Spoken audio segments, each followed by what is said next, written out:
This one is too slow.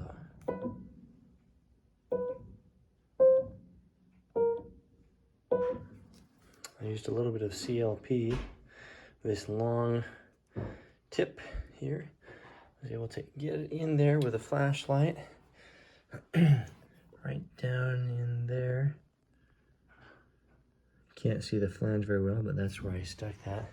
And didn't have to remove anything, repin it.